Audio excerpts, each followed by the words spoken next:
1952년 12월 런던에서는 미세먼지를 포함한 대기오염의 악화로 낮에도 시야를 분간하기 어려운 날들이 열흘 동안 지속되었다. 이 런던 스모그는 첫 2주 동안만 무려 4,000명의 목숨을 앗아갔고 그 후로 2개월 동안 8,000여 명 추가 사망, 총 12,000여 명의 사망자를 만들었다. 인류를 위협하는 충격적인 공해의 습격, 더 이상 먼 나라 이야기가 아니다. 대한민국에 불어닥친 미세먼지의 습격.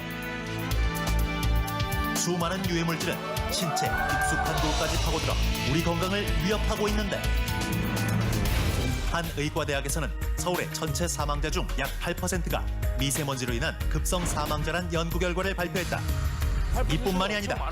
세계보건기구에서는 미세먼지를 1급 발암물질로 규정하기까지 했는데 실제로 2013년 11월 중국에서는 8세 여자아이가 미세먼지 때문에 폐암에 걸려 충격을 주기도 했다.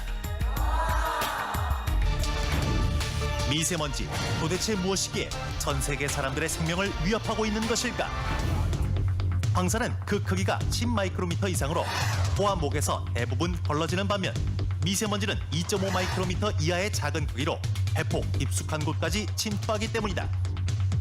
뿐만 아니라 미세먼지가 모세혈관을 통해 혈액에 유입, 그 독성을 전신으로 퍼뜨리며 각종 질병을 일으키는데 코, 목, 귀 등에 생기는 기본적인 호흡기 질환은 물론 건조해진 기관지 점막에 세균이 침투하면 만성 폐질환 환자들에게 특히 심각한 영향을 끼칠 수 있다. 또한 미세먼지의 유입으로 점도가 높아진 혈액은 혈관을 수축하고 혈전을 만들어 치명적인 심혈관, 뇌혈관 질환을 가져오기도 한다. 미세먼지는 피부, 눈 건강에도 악영향을 미치는데 정말 온몸 곳곳에 영향을 미치네요. 이뿐만이 아니다. 미세먼지로 약화된 폐 기능은 심장에까지 나쁜 영향을 미치는데 눈에 보이지도 손에 잡히지도 귀에 들리지도 않지만 숨쉬고 사는 자 누구도 피해갈 수 없다. 미세먼지 걱정은 했지만 이 정도인 줄은 모르셨을 겁니다. 1년에 12,000명 가까이 기대 수명보다 일찍 죽는다는 연구 결과가 국내에서 처음 나왔습니다. 또 미세먼지의 영향을 가장 많이 받는 질병은 호흡기 질환이 아니었습니다. 류란 기자가 취재했습니다. 초미세먼지로 인한 질병별 조기 사망자 수도 조사됐습니다. 가장 많은 질병은 뇌졸중으로 조기 사망자의 절반가량을 차지했습니다. 이는 조사 대상 연도 뇌졸중 전체 사망자의 23%에 해당합니다. 두 번째는 심혈관 질환, 그리고 세 번째는 폐암 순입니다. 미세먼지 하면 호흡기 질환부터 떠올리는 것과는 다른 결과입니다. 초미세먼지는 너무 작아서 기관지에서 걸러지지 않고 모세혈관을 뚫고 혈액에 침투하기 때문이라는 분석입니다. 너무 걱정이 돼요, 진짜.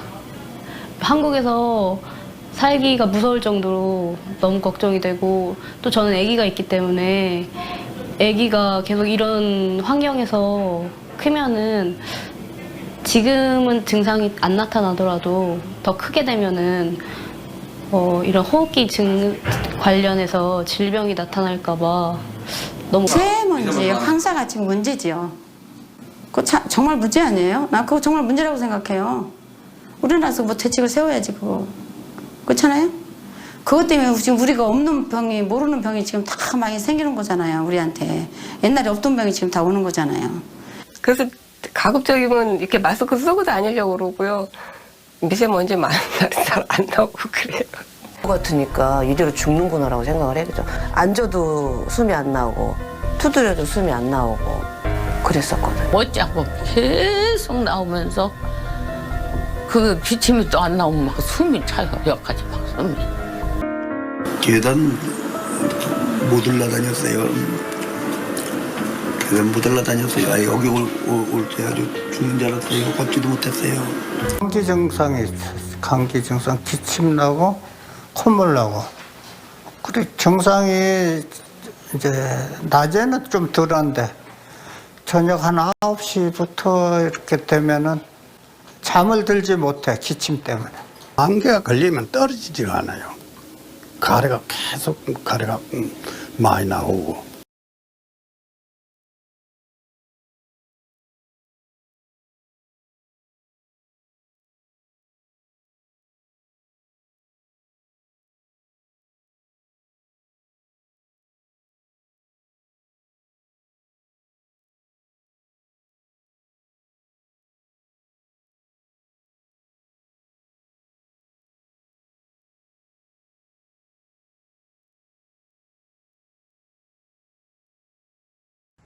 네, 미세먼지와 바이러스를 99.9% 잡는다. 네, 이런 공기청정기 광고들 많이 보셨을 겁니다. 보는 사람 입장으로서는 굉장히 솔깃한 이야기입니다만은 그래도 너무 현혹되면 안 될 것 같습니다.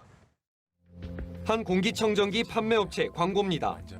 미세먼지는 기본이고 바이러스를 거의 완벽에 가까운 99.9% 비율로 제거한다고 자랑합니다. 하지만 어떻게 이런 결과가 나온 건지는 알 길이 없습니다.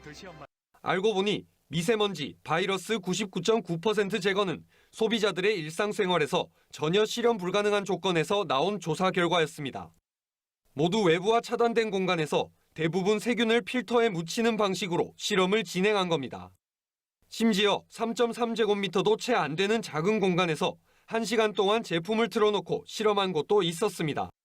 공정위는 코웨이와 삼성전자, 위닉스 등 6개 업체에 시정명령과 함께 과징금 모두 15억 6천여만 원을 부과했습니다.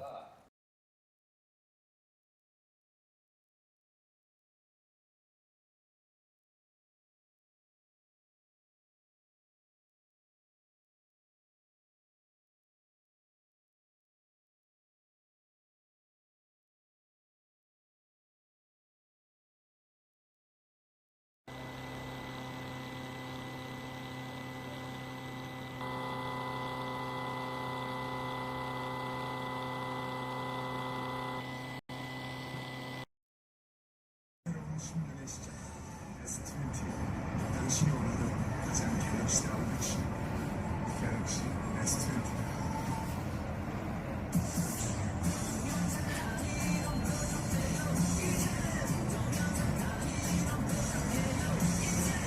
그래서 만들었죠. 시원스쿠 펜.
사람이 많은 야외나 마트에서 감염자가 기침을 한다면 침방울은 얼마나 멀리 튈까요?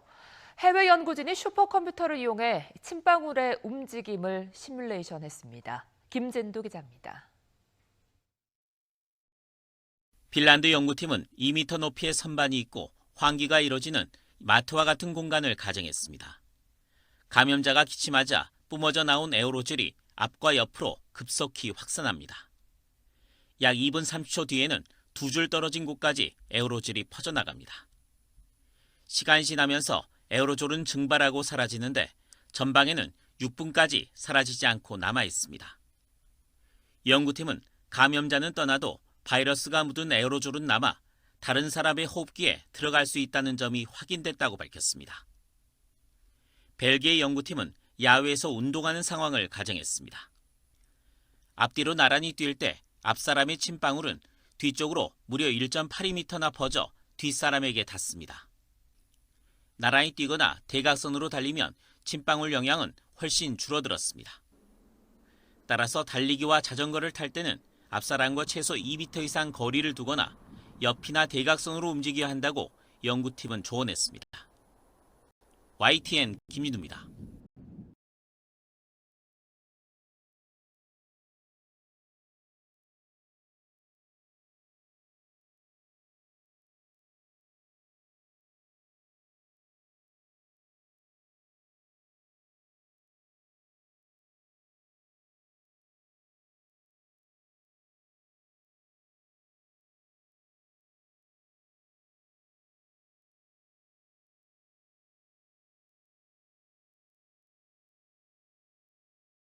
공기청정기의 공기 배출구에 약 10m의 비닐 터널을 씌운 뒤 가장 끝부분의 공기질을 측정하여 기준치에 적합한지 확인한다. 예, 공기 측정기인데요. 여기 보면은 이 측정기에는 0.3부터 10마이크로까지 먼지 숫자를 카운트를 해줍니다. 0.3에서 10마이크로 각각의 그 사이즈에 대한 먼지 숫자가 디스플레이가 되는데요. 지금 요 0.3이 예, 먼지 숫자입니다. 600만 개입니다. 100을 해야 됩니다. 100을 하시다. 아까 예, 600만 개, 200만 개, 38만 개. 그 공기의 생산을 비닐종이에 가둬놨습니다. 그럼 이 안에 있는 공기가 어느 정도 깨끗한지를 봐야 되거든요. 그게 공기청정기 성능이고.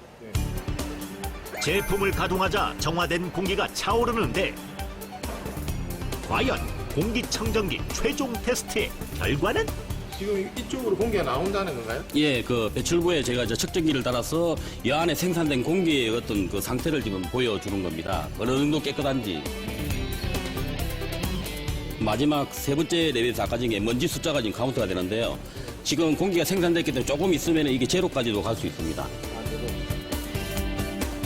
잠시 후 정말 모든 수치가 0이 되었다. 오, 제로네요, 모두가? 예, 그렇습니다. 0.3 기준으로는 저희들이 그 사이즈에 관계없이 다 필터링을 합니다. 미세먼지는 물론 극초미세먼지까지 정화 성공!